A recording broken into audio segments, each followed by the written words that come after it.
Why is this happening to me? What do you think happens when we die? Qu'est-ce qu'il y a de plus pénible que d'être avec soi-même? Réveille-toi. Hey, yeah. It's time to wake up. Réveille-toi. Wake up, wake up, wake up. Bienvenue dans Wake Up Conversations, une interview intimiste, humaniste, où l'on aborde les grands mystères de la vie. Qui sommes-nous? Quel est le sens de notre existence? Que se passe-t-il après la mort? Avons-nous tous un destin? Je suis Anaïs Raoux, directrice de l'école de développement personnel Wake Up, et on va parler ici des sujets qui nous tiennent à cœur au sein de l'école. Des sujets qui aident à grandir, des sujets qui dérangent, des sujets qui éveillent les consciences et redonnent le pouvoir à ceux qui osent y croire. Bon, comment allez-vous en ces temps mouvementés? Difficile de répondre à cette question, vous ne trouvez pas? Moi, mes sentiments sont mélangés, un mix de paillettes dans de l'agadou. Je vous explique. En premier lieu, je crois que je suis confiante. Confiante car en tant qu'entrepreneur, nous vivons déjà dans une incertitude constante. Notre mission quotidienne, c'est de résoudre des problèmes complexes, de trouver des solutions quand il n'y en a pas, de dire que c'est possible quand on nous dit que ça ne l'est pas. Nous avons fermé l'école à Paris, mais nous nous sommes adaptés. Nos cours sont passés en visio et une partie de nos enseignements pour changer de vie sont déjà en ligne. Confiante aussi, car comme je l'écrivais dans un message sur LinkedIn, j'ai l'intuition que cette période de jachère forcée, qui nous force à regarder en face l'état de notre vie, amènera des changements profonds et pour le meilleur. Mais à tout cela se mêlent aussi des sentiments d'inquiétude, pour ma maman infirmière, ma sœur infirmière et mon beau-frère pompier, pour toutes celles et ceux en première ligne qui sacrifient leur vie pour sauver les nôtres. Et parfois ce sentiment de peur quand je me laisse submerger et noyer d'informations sur Twitter et les réseaux sociaux. Quand j'imagine cette période de confinement durer plus de 15 jours, les marchés s'écrouler, les commerces fermés, les hôpitaux surchargés. Tout ça à la fois. Un grand gloubi-boulga. Alors ce qui m'aide, c'est de revenir au moment présent. Je me laisse guider par les méditations de Jonathan Lehman et je me concentre sur ma respiration.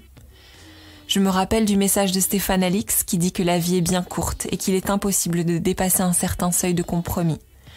Et là, je réalise que je suis en train de faire parfaitement ce qui me correspond et a du sens pour moi. Et que oui, si l'effondrement est là, comme nous le disait Cyril Dion, l'essentiel est d'être à sa place. J'espère sincèrement que vous aussi vous y cheminez. Parce qu'après tout, je crois profondément que la vie est avec nous et non pas contre nous. Si vous vous souvenez, Perla Servan-Schreiber nous racontait en riant que la vie est plus facile qu'on ne le pense. Peut-être qu'elle avait raison. D'ailleurs, notre cerveau est parfaitement capable de s'adapter à des situations extrêmes comme nous les vivons aujourd'hui, comme le fait très bien remarquer l'explorateur Christian Clot. Et pour lui, une des clés est de s'émerveiller au quotidien. Si je vous cite quelques invités du podcast, c'est que leurs messages sont plus que jamais nécessaires aujourd'hui. Ils m'ont aidé et ont aidé de nombreuses personnes à avoir des prises de conscience et à avancer plus sereinement dans leur vie.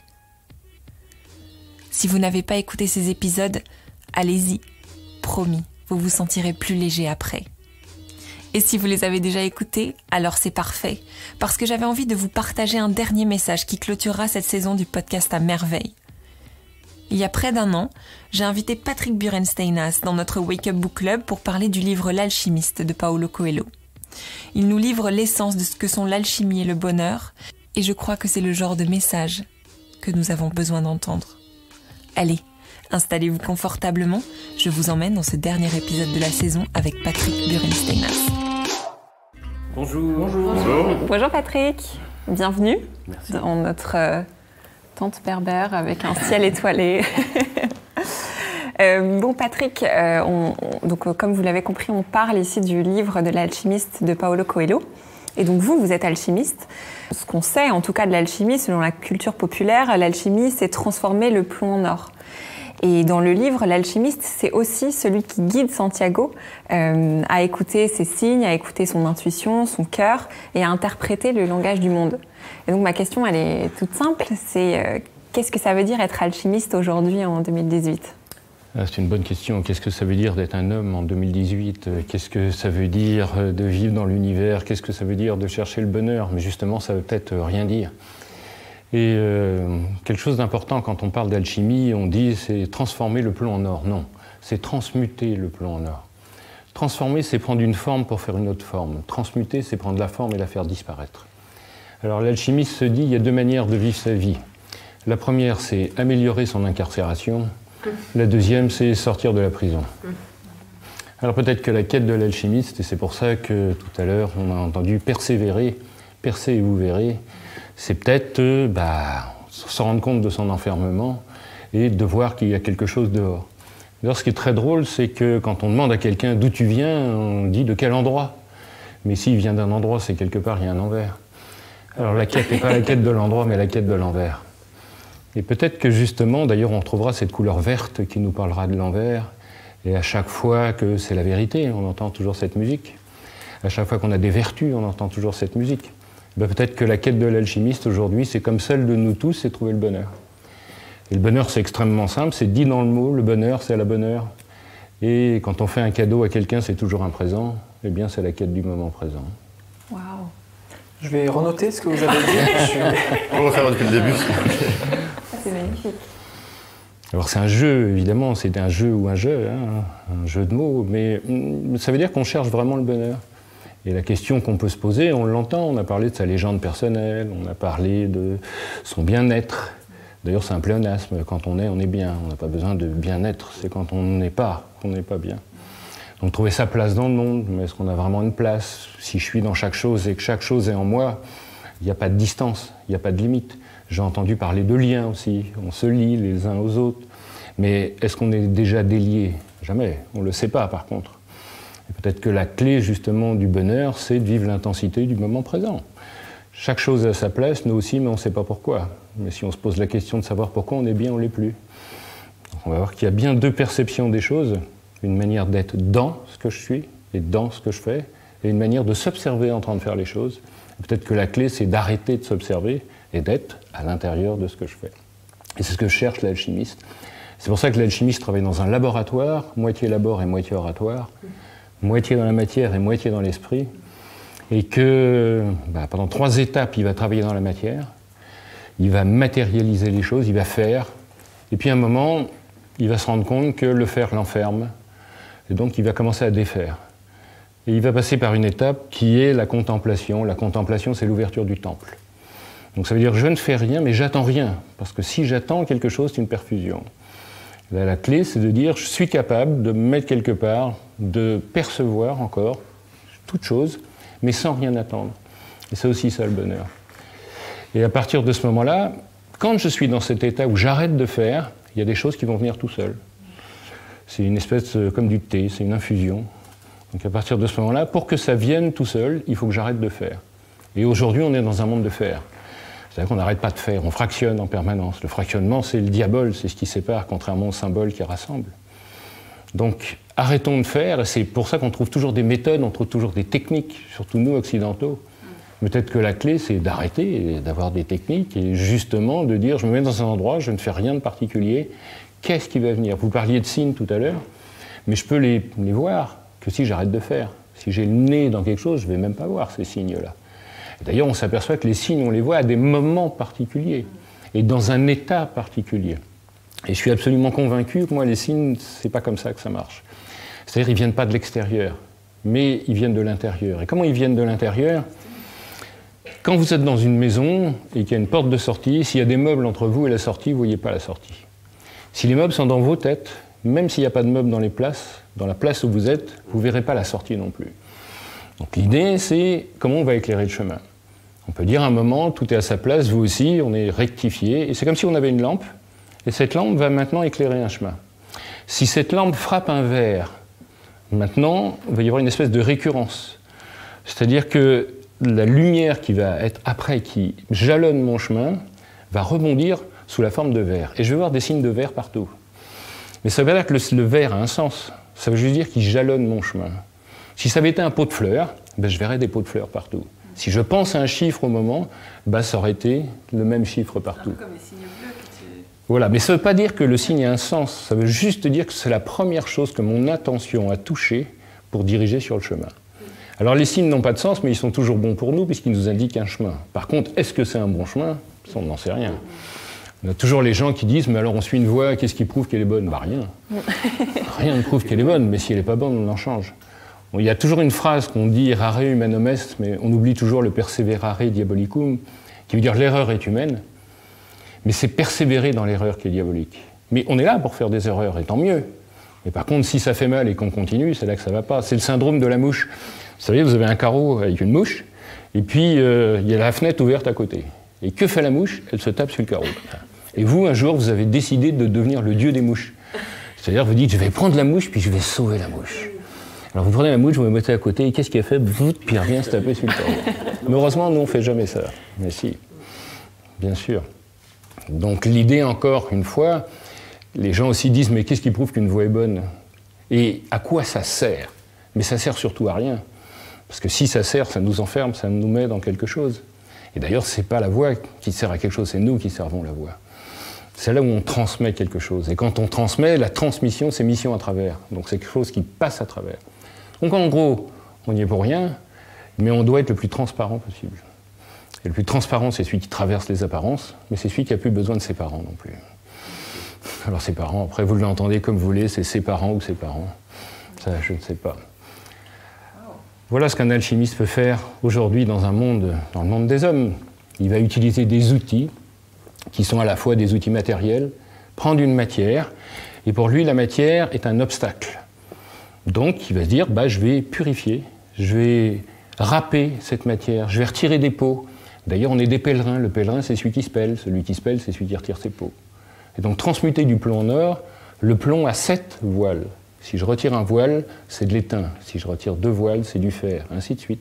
Si je retire 6 voiles, c'est de l'or. Et l'or, c'est un métal précieux, près des cieux. Donc il suffit de retirer le dernier voile pour avoir la vérité dévoilée et pour trouver la lumière dont on parlait depuis tout à l'heure. Être alchimiste, c'est aussi savoir jouer avec les mots, visiblement. C'est aussi savoir jouer avec les mots, et c'est pas du savoir, c'est ça qui est aussi intéressant, parce qu'on avait tout à l'heure la question de l'objectif. Si on cherche une voie qu'on sait, au mieux on trouvera ce qu'on sait. Donc la chose la plus difficile qui est la foi, c'est je dois suivre une voie sans savoir ce que je vais trouver. Sinon, je ne peux trouver que ce que je sais. Et c'est là où notre ami a parfaitement raison. Tout le monde dit, non, je le flatte parce que je suis à côté. Mais non, mais en disant, non, mais il est complètement barré, il prend des décisions complètement irrationnelles, mais tant mieux. Parce que sinon, on fait quelque chose de conforme. On est dans une formation, donc on n'a aucune chance d'en sortir, on n'a aucune chance de faire quelque chose. On ne peut en sortir. Le génie, c'est celui qui arrive d'un coup, comme ça, pouf, puis il dit, on dirait que ça serait comme ça. Et tout le monde lui dit, non, mais enfin, monsieur, c'est de la science-fiction, ça n'existe pas, c'est impossible. Et au fur et à mesure, comme l'esprit crée, au fur et à mesure qu'il va créer cette voie, d'ailleurs, le chemin, il ne nous appartient pas puisqu'on l'emprunte. C'est-à-dire qu'on le crée au fur et à mesure. Il n'existe pas avant. Et ensuite, quand les gens vont suivre ce même chemin, ils vont dire, oh là là, qu'est-ce que tu as comme chance d'avoir fait ça? Je n'ai pas de chance, je l'ai fait. La chance, ça suscite, comme le malheur, entre parenthèses. Hein, le type qui dit, moi j'ai pas de chance, à chaque fois que je sors dehors, il y a un courant d'air et il y a une tuile qui arrive, je la prends sur la figure. Il sort, il y a un courant d'air et il prend sur la figure. Parce qu'on a parlé de sa légende personnelle, mais elle peut être néfaste aussi. On peut parfaitement dire, moi j'ai pas de chance. Et non seulement il va revenir avec la tuile en disant à tout le monde, vous avez vu, hein, je vous l'avais dit, hein, il est content en plus. Donc ça veut dire que si on est capable d'avoir cette puissance pour couder l'univers pour être néfaste, pourquoi on n'aurait pas cette puissance pour couder l'univers pour être faste? Donc par conséquent, les génies, c'est eux justement qui nous font sortir de la prison. Sinon, les autres ne font que décrire la prison, ou ils améliorent la prison. On change la moquette, on met du papier sur les murs, on fait la peinture, on décrit la prison, et plus on la décrit, plus on est enfermé. Puisqu'avant, on la voit dans la globalité, puis après, on va voir chaque tapis, puis après, on va voir chaque pierre, puis après, on va décrire l'intérieur de la pierre, et puis chaque point, mais ça nous enferme. Enfer et enfermer, c'est le même mot. Donc, l'idée, c'est d'en sortir. Alors, si l'alchimiste joue sur les mots, c'est parce que les mots nous portent, et que c'est des clés, des réelles clés de transmission. Alors, tous les auteurs médiévaux ont utilisé ça, hein. C'est pas nouveau. Rabelais, par exemple, il a utilisé ça parfaitement. Il le dit, page 4 de son premier livre, « Seul celui qui connaît la langue des oiseaux pourra comprendre mes textes. » Et comme l'apothicaire, au lieu de regarder la boîte, même si elle te semble précieuse, il faut l'ouvrir. Et comme le chien, tu casseras l'os pour en trouver la substantifique moelle. Donc il nous dit, le secret est à l'intérieur. D'ailleurs, un secret, ça se dévoile, et ça se perce pour le persévérer. On ne trouve jamais un secret, on le perce.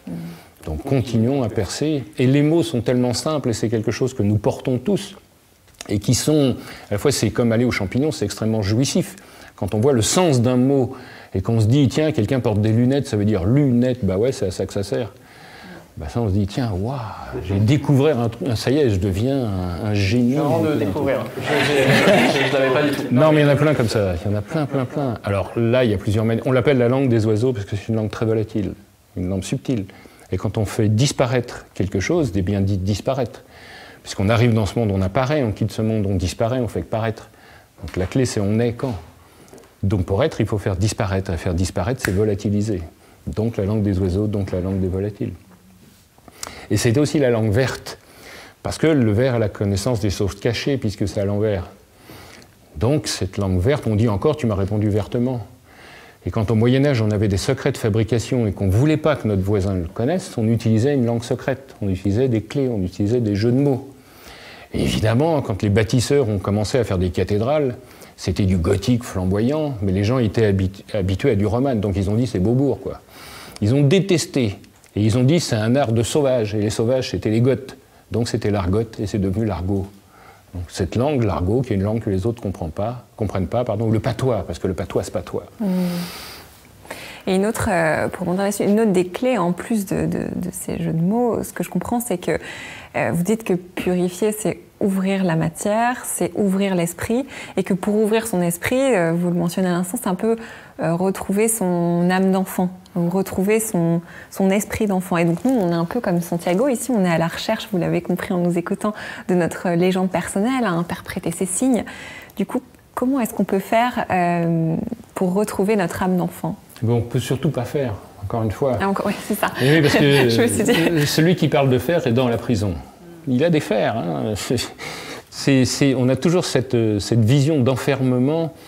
Regardez, on est dans une société de communication qui n'a jamais si peu communiqué. On a tous des cellulaires, c'est normal que ça nous enferme. On communique à travers des écrans. Vous regardez la télévision, vous êtes content parce que vous avez beaucoup de chaînes, mais les chaînes vous enferment. Donc l'idée, c'est qu'il n'y a surtout rien à faire, il y a à défaire. Un enfant, c'est quoi? Vous lui offrez un super jeu, un train électrique incroyable, mais parce que ça vous plaît à vous, entre parenthèses. Et lui, qu'est-ce qu'il va faire? Il va jouer avec la boîte. Et on va dire, mais alors comment, avec tout ce que j'ai fait, tu joues avec la boîte? Mais parce que dans la boîte, lui, il va voir autre chose. Mais il ne va pas faire quelque chose. Le train sert à faire quelque chose. On est dans un monde aussi de description, d'historien. J'ai rien contre, hein, il en faut aussi. Mais moi, quand quelqu'un me parle de la recette de la tarte tatin, ça m'intéresse. Mais en manger, c'est mieux. Donc, m'expliquer comment sont faites les choses, formidable. Mais en avoir la saveur soi-même, en avoir la perception soi-même, le faire passer à travers les sens, c'est-à-dire ses sens. Les 5 sens sont les points d'entrée de l'être. Donc les enfants, quand on les met devant la télé et qui sont enfermés, qui sont ventousés par quelque chose, parce qu'il y a tellement d'informations qu'on ne peut pas faire autre chose, et qu'on prend les mêmes et qu'on les amène dans la campagne pour parler des trolls des bois, où au début ils vont dire « Ah non, tu me sors de ma console, c'est affreux », mais quand on va leur montrer que la réalité non ordinaire ou extraordinaire, elle n'est pas seulement dans un monde virtuel, mais qu'elle existe dans notre monde, c'est les premiers à y aller. Hein. Là, c'est même plus du 3D, c'est du 4D. Hein. Ils touchent, ils sentent, c'est les premiers à dire « Ah là-bas, j'ai vu un troll », et pour eux, ça ne fait pas l'ombre d'un doute. Donc, retrouver son âme d'enfant, finalement, c'est retrouver sa faculté d'émerveillement. Mais la faculté d'émerveillement, elle est partout et à chaque seconde. On parlait de bienveillance et de bienfaisance tout à l'heure. Faire et veiller, on sait. Mais bien, on ne sait pas. Le bien ne nous appartient pas. Bi-un, celui qui rassemble les deux pour faire un, c'est celui qui rassemble. Un exemple concret, justement. Je sors dans la rue, il pleut. Et je râle, je n'ai pas envie qu'il pleuve. Puis je regarde, il y a une flaque d'eau, et il pleut dessus. Et je vois les gouttes qui tombent sur la flaque d'eau. Et sur la flaque d'eau, je vois le ciel qui se reflète dessus. Et je trouve juste ça incroyable, quoi. Je fais « waouh !» Je vais à la poste, vous voyez, endroit hautement mystique, et je vais chercher un colis, je vais chercher un colis, et au moment où j'arrive, la préposée qui est là, ça l'emmerde, mais là j'ai une idée de ce qu'est l'effort sidéral de l'univers, c'est voir la quantité de l'emmerdement qu'elle manifeste pour faire ce qu'elle a à faire. 2 solutions. La première, je lui saute à la gorge, en disant « vous êtes payé pour ça, moi je viens chercher mon colis ». La deuxième, quelque chose qui se manifeste sans que je choisisse. Je lui dis, il se trouve que c'était une Antillaise, je lui dis j'adore votre accent. Mais ça m'a dépassé, c'était pas prémédité. Hein. D'ailleurs c'est très occidental, hein. Les extrêmes orientaux méditent, nous on prémédite. Hein. Et je lui dis j'adore votre accent. Qu'est-ce qu'elle fait? Elle s'illumine. Elle va chercher mon colis et on a passé une excellente journée. Pas ensemble, hein, mais on a passé une excellente journée. Mais j'aurais pu lui sauter à la gorge. Et on aurait passé une très mauvaise journée. Ça m'a coûté quoi? Rien. Ça s'est joué à quoi? Un cheveu. Et je pense que la méthode, si vous en avez une, c'est ce choix. C'est peut-être ça le libre arbitre.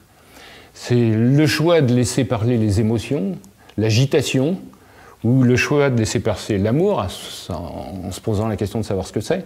Et c'est antinomique. Les émotions sont dans l'agitation, l'amour est dans l'immobilité. À chaque fois que vous avez vécu un moment de bonheur, vous étiez immobile. À chaque fois que vous vivez un moment de plaisir, vous êtes dans le mouvement. Ça ne veut pas dire qu'il ne faut pas vivre de moments de plaisir, mais ça veut dire qu'on peut le comprendre. Quand vous vivez une période d'amour avec quelqu'un, on est capable de se regarder dans le blanc des yeux pendant une journée. Qui est capable de faire ça si on ne vit pas ce moment-là? Au bout de 5 minutes, on s'ennuie. Donc ça veut dire qu'on est dans un état où on est en dehors du temps, de l'espace et de la matière. Et c'est ça le bonheur. Et peut-être que la distance qu'il y a entre l'endroit où je suis dans la prison et la sortie, c'est ça. C'est ce temps qui s'écoule. C'est la capacité justement, d'abord je suis dans les questions et dans les réponses, dans le temps chronologique, la logique du temps. Et puis après, ce temps se délite, se perd de plus en plus. Et quand on passe un bon moment, il n'est pas dans le temps. Quand on en sort, on dit « Ah, combien de temps ça a duré ?» Mais quand on est dedans, et là, on commence à sentir ce bonheur. Donc la méthode, j'insiste, vivez l'intensité du moment présent. La bonté aussi. Attention, la bonté n'est pas une bonne action. Une bonne action, c'est prémédité, j'attends un retour. Là, pas du tout. C'est un acte de tous les jours. Et pourquoi on ne le trouve pas? Parce que c'est trop simple. Parce que nous, on est les enfants de la psychanalyse, et qu'il faut qu'il y ait des explications, des causes et des effets pour tout. Mais il peut y avoir des effets sans cause. Si vous êtes rayonnant, si vous êtes lumineux, sans être par ostentation, lumineux, c'est éclairé, c'est pas briller. Parce que pour briller, il faut être bien poli. Hein. Alors que pour éclairer, il faut être bien transparent. C'est-à-dire que c'est comme une lampe. Plus elle souffle, plus la lumière passe. Mais moins on voit la lampe. Et au bout d'un moment, la lampe peut dire « Mais attends, c'est moi qui l'ai fait ». Et à ce moment-là, elle se referme et on brille. Donc cette clé, c'est juste cette bienfaisance naturelle que l'homme possède naturellement. Seul problème, c'est qu'aujourd'hui, on est dans un monde de fer. Et comme on est dans un monde de fer, on est dans une panique totale. Et dès l'instant qu'on est dans une panique totale, il n'y en a pas pour tout le monde. Et chacun va se refermer sur soi-même. Et d'ailleurs, on voit le jeu des intégristes aujourd'hui, c'est éviter qu'on se connaisse. C'est éviter qu'on échange. Les gens vont dire, vous êtes de telle communauté, surtout vous ne communiquez pas avec les autres, parce que si on communique, on se connaît, si on se connaît, on se comprend, et si on se comprend, on n'a pas envie de s'entretuer. Donc cette idée, et c'est formidable, les artistes, les communications que vous faites, c'est cette possibilité justement de rompre les frontières entre les gens, et de permettre justement que ça s'étale et que cette lumière circule. Et c'est infiniment simple, mais on ne le fait pas justement parce que c'est trop simple.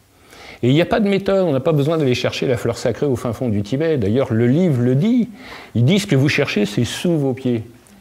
Pour le savoir, vous avez été obligé d'aller partout pour vous rendre compte que ce n'était pas là. Mais si dès le début vous savez que c'est sous vos pieds, vous n'avez pas besoin d'aller courir partout. Je veux dire, l'homme libre, est celui qui sait qu'il a des chaînes, puis c'est celui qui est bien partout. C'est-à-dire que la question ne se pose pas. Si vous attendez d'avoir une raison pour être bien, vous ne serez jamais heureux. Mais si vous êtes heureux sans raison, vous serez heureux tout le temps. Donc ça, c'est des méthodes, je dirais, presque de bon sens, c'est même pas de la philosophie. Après, il y a 3 choses à faire, si vous voulez faire. C'est être immobile, silencieux et aligné. C'est à la fois des données physiques et métaphysiques. Quand vous êtes immobile, eh bien, vous pouvez percevoir des choses, si vous n'êtes pas dans cette agitation. Quand vous êtes silencieux, vous ne parlez pas. C'est-à-dire que vous accueillez. Nous, on veut toujours se remplir de plein de trucs. Le seul problème, c'est qu'on est déjà plein. Donc le premier travail, c'est pas de se remplir, c'est de se vider. Et ça, on n'a pas toujours envie de se vider. Et pourtant, quand on reste dans ce silence, eh bien, on va se vider. Lao Tzu a dit, si on a une bouche et 2 oreilles, c'est qu'on doit écouter 2 fois plus qu'on parle. Et cette idée, c'est de dire, soyez silencieux, parce que comme ça, vous allez écouter et vous allez entendre. Nous, on a toujours envie d'intervenir. On a toujours envie que quelqu'un dit quelque chose, on ne laisse pas finir, on va lui sauter dessus, on va dire, non, écoutons jusqu'au bout, même si on n'est pas d'accord. Et alignez, prenez une foule, mettez des gens en vrac, prenez une personne et dites, vous allez donner le chiffre 15 à tout le monde. Bon, ça va prendre un temps. Maintenant, on va aligner tout le monde et on va dire vous allez donner le même chiffre à tout le monde. Et là, instantanément, l'information va circuler partout. Alors ça, c'est des données à la fois physiques, c'est-à-dire que si je prends un corps et que je l'aligne, par exemple, prenez un cristal, un quartz, vous l'alignez, quand vous le lâchez, il va faire ding, le son passe dedans. S'il n'est pas aligné, il va faire ploc. Si vous prenez du carbone, que vous ne l'alignez pas, ça fait du charbon. Si vous l'alignez, ça fait du diamant. C'est le même, hein? C'est-à-dire que l'élément qui est dedans, on ne peut pas dire que c'est sa nature qui change. C'est la manière dont le message est plus important que la forme. Et par conséquent, l'alchimiste ne va pas travailler sur la matière, mais sur le message qui est dedans. Et si je change le message, je change la forme. C'est valable pour l'homme aussi. Souvent, on travaille à l'extérieur, alors que changer le message permet de travailler de l'intérieur pour aller vers l'extérieur. Mais ce n'est pas intellectuel. C'est pas mental. Le mental est un outil extraordinaire dans le monde des hommes. Hein. On peut bien sûr l'utiliser, mais pas tout le temps. Ça voudrait dire que le type, il a une lampe électrique, ça éclaire super bien, il a un clou à mettre, il va prendre la lampe pour mettre un clou. C'est ça, utiliser le mental tout le temps. Donc il y a des fois où il ne faut pas l'utiliser, c'est-à-dire qu'il faut juste laisser s'imprégner des choses. Et là, votre cœur va parler. Et votre cœur va être instantané. Voilà une autre méthode. Quelqu'un tombe à côté de vous dans la rue, vous vous jetez sur lui pour le ramasser, c'est le cœur. Vous faites un geste et vous dites « Oh là là, je vais avoir des emmerdements, ça va prendre du temps, on va me demander des trucs », c'est la tête. Donc, quelle adéquation on va avoir entre les deux? Il n'empêche que, comme vous l'avez dit très justement, il faut vivre, il faut gagner de l'argent dans le monde des hommes, on a des relations avec des gens qui sont autour de nous, on a des contraintes, on est quand même dans la prison. Alors bien sûr qu'on va améliorer notre incarcération, quitte à vivre dans une prison autant que ce soit le plus agréable possible, mais ne jamais perdre de vue qu'on doit en sortir. Et voilà, on clôture la saison 2 sur ces jolies paroles. Pour nourrir votre introspection ces prochains jours, et si ce n'est pas déjà fait, je vous invite à passer notre test de personnalité boussole. Ce test est gratuit et vous le retrouverez sur notre site www.wake-up.io ou sur Google en tapant tout simplement « test de personnalité boussole ». Enfin, si vous avez aimé l'épisode, pensez à le noter sur Apple Podcast et à le partager sur les réseaux sociaux, Twitter, LinkedIn et Instagram, c'est la meilleure façon de le faire connaître. Merci encore pour votre écoute, votre soutien, et je vous dis à très vite pour de prochains épisodes.